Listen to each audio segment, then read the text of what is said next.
There was a by-election last weekend. A by-election happens whenever a member of parliament quits or passes away while in office. This by-election was for the seat in the House of Representatives occupied by the MP that represents the electorate called Dunkley.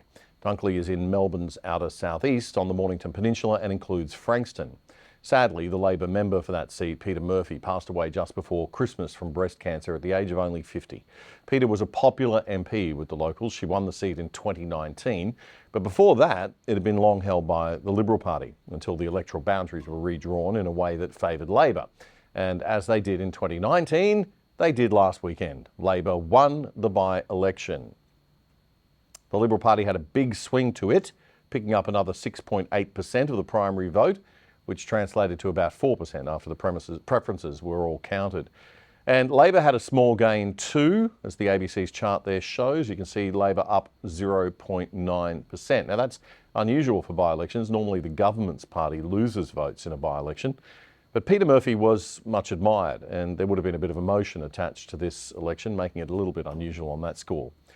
Of the minor parties on the right, the Libertarians picked up 2.5%, but Pauline Hanson's One Nation didn't field a candidate, and Clive Palmer's UAP doesn't exist anymore.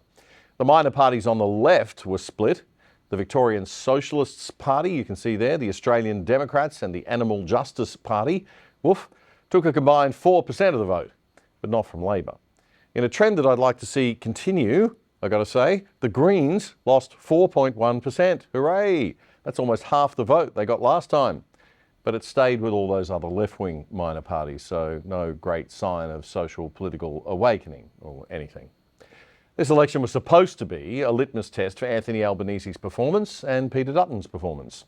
It was neither. It really tells us not much, except that nobody is thrilled with either of them, and we kind of already knew that. It doesn't tell us much at all about the real battle inside the Liberal Party between conservative classical Liberals and modern progressive centre-left Liberals who seem to dominate strategy and policy right now. The centre-right and right of the party want a strong conservative approach to political campaigns and political candidates. Popular change agents who want to drain the bureaucratic swamp and reduce the size of government and stimulate our economy by reducing tax and government interventions. But the centre-left crowd, they want, well, nothing much, just bureaucratic power for themselves and more of the same kind of big, high-tax government that we get from Labor, Labor Light. Now, we had hoped that a clear signal would have come out of Dunkley, but in my opinion, it's told us little. Just another blah, boring Aussie election outcome.